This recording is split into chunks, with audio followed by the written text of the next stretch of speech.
Mainly being prepared for your security is to be prepared for the unexpected. As Sam very simply put it to me, when you least expect it most, because that's how it usually happens. There really isn't any way to predict when something you don't expect turns out to wreck your day.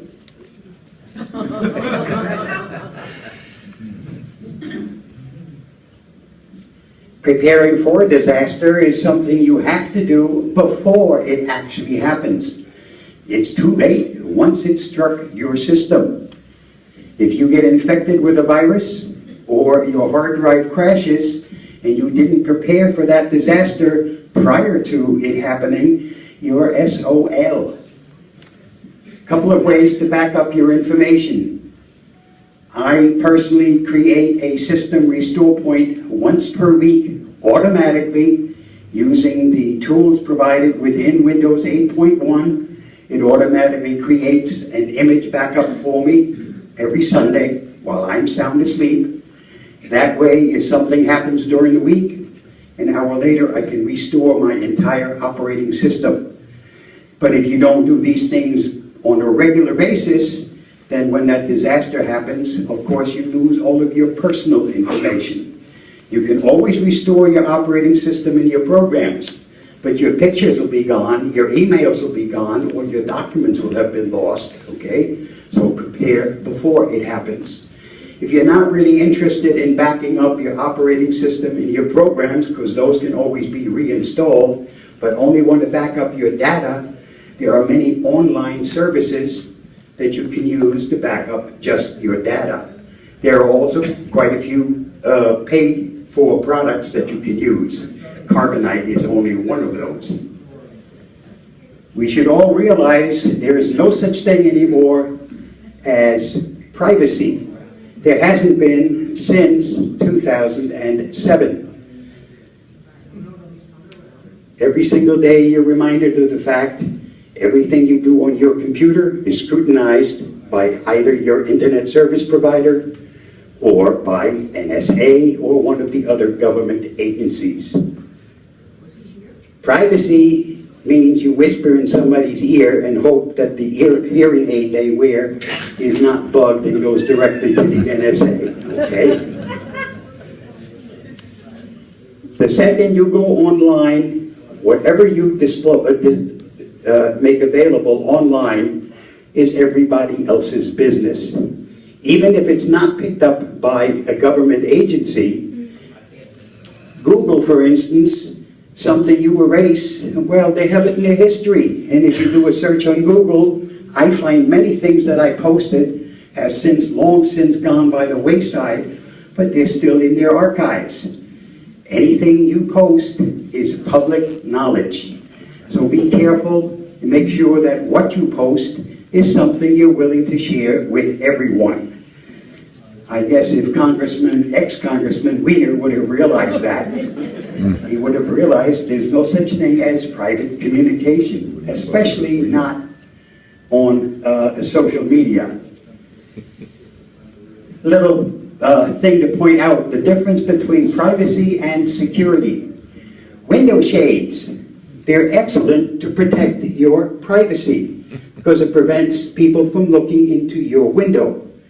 They're terrible for security because they don't protect your house. You can still get into it, just go through the window.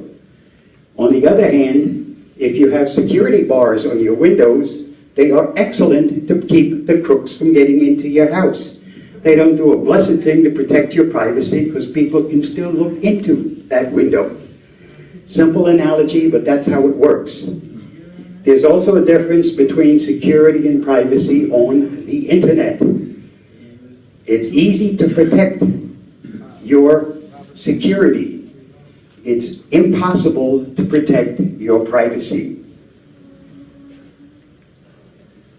Not long ago, Target's point of sale was breached, and you have 110 million people whose information was made public.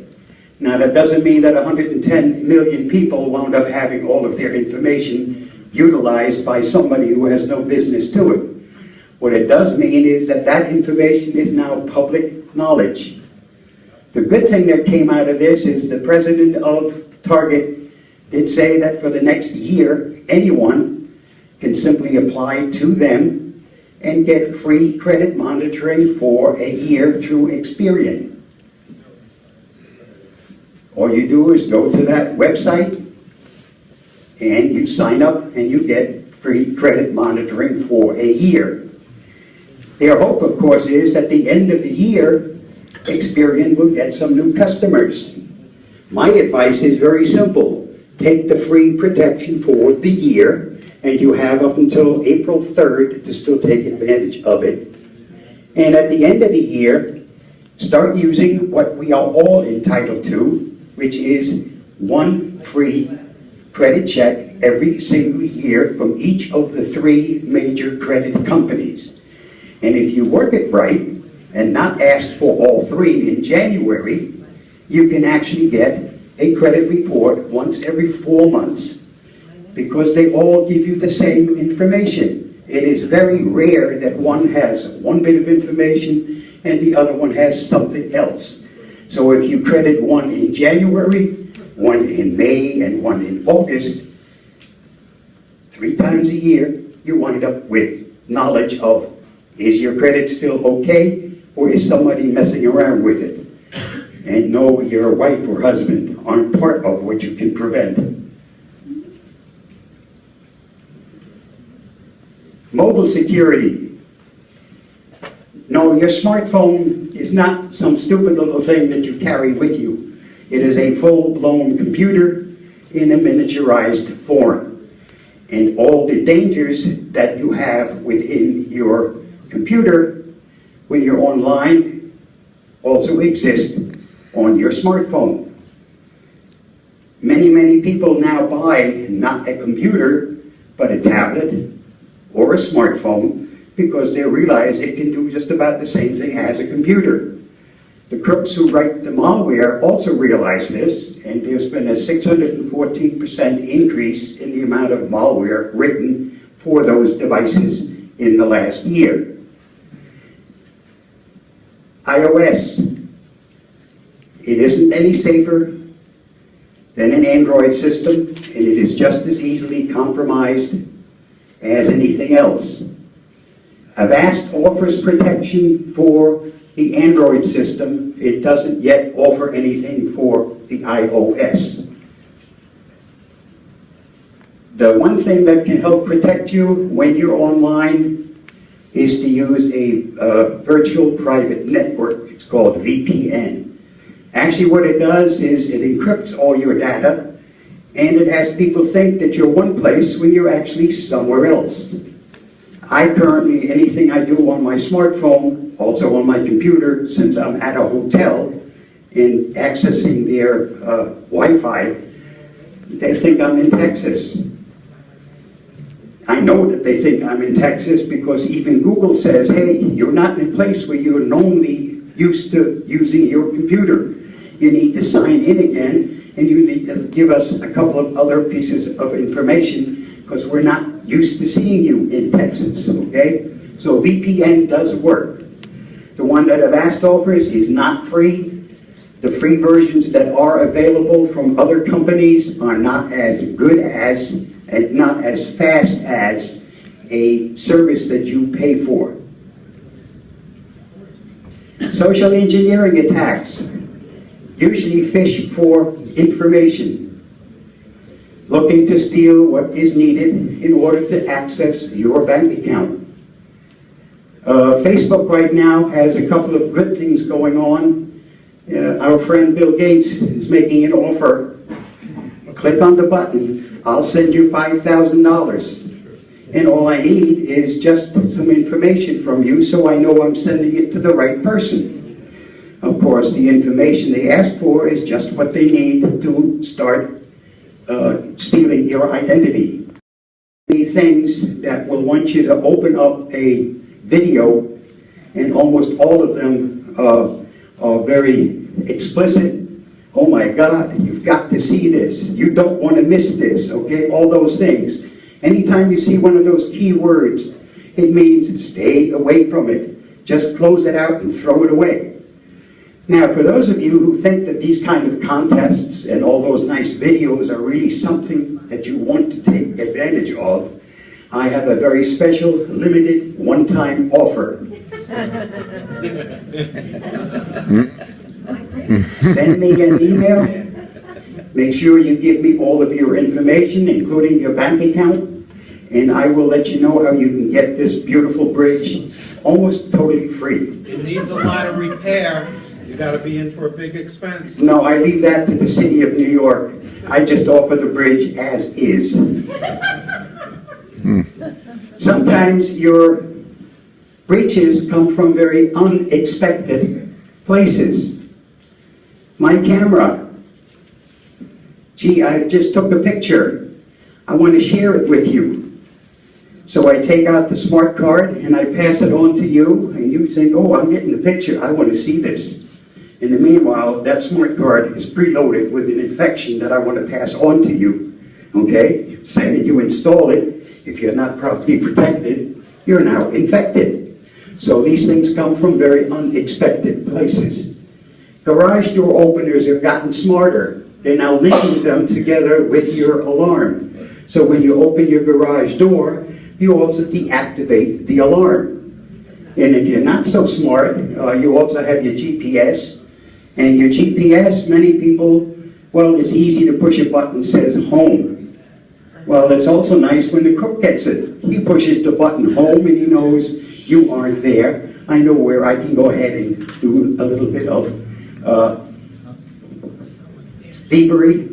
Cooking. Yeah, now what I have is I have your GPS and I have your garage door opener and I can bypass your alarm. So and I have access, of course, to your car. So now I've stolen your car, and I also have access to break into your house. So be careful how you treat these devices. The smarter they get, the more cautious you have to become.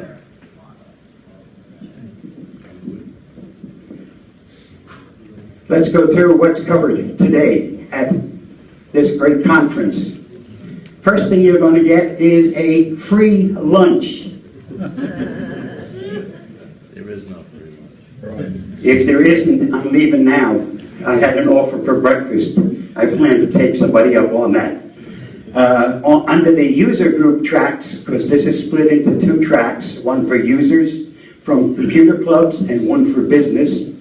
Under the user clubs, you have camera care, somebody to explain your Mac, somebody to explain Maverick, Picasa, tablets, identity theft, and under the business, we get into cloud, Windows 8, social networking, Hubly, multiple forms of security, and repairing your Mac. Your camera. I have seen this presentation from the gentleman who does it more than once, and I'm always fascinated about just how knowledgeable he is. And he also does a good job of repairing your camera for you, the little things on it, right there on the spot. If he gets here. If he gets here, I hope so. The Mac. Oh no, not this one. This one. Okay, so if you want to know more about your Mac, that's something you ought to be visiting. Maverick operating system, something fairly new, something you might want to take a look at. From the PC to the tablet, and how you get to use both of them and how they work interactively. Cloud storage, or actually the Google Cloud. I've used Google since Google first made things available to the public. And there are people that hate Google, and there are those of us who happen to think anything I get for free is great with me. Okay, I'm one of those people. Repairing your Mac or your PC. And there are also many other presentations. Identity theft. We covered a little bit of it today, but it goes much deeper than just the little surface of it. My regular presentation covers quite a bit of identity theft. Before I leave you this morning, something I want to leave you with. Before there was a computer, there was also a different type of life. And memory was something that you lost with age. An application was something you filled out in order to get a job. A program was something you watched on your TV. A cursor was somebody who swore an awful lot. A keyboard was usually found on a piano. A web was a spider's home. A virus was the flu. The CD was a bank account. I know, I used to have one. Now I can't afford them anymore. A hard drive was a long trip on the road. A mouse pad was where the mouse lived. And if you had a 3.5-inch floppy, just hope nobody found out about it. Are you taking any questions? I will as soon as I'm finished. Hopefully I have some answers. And I hope all of you enjoy the conference. I know I will.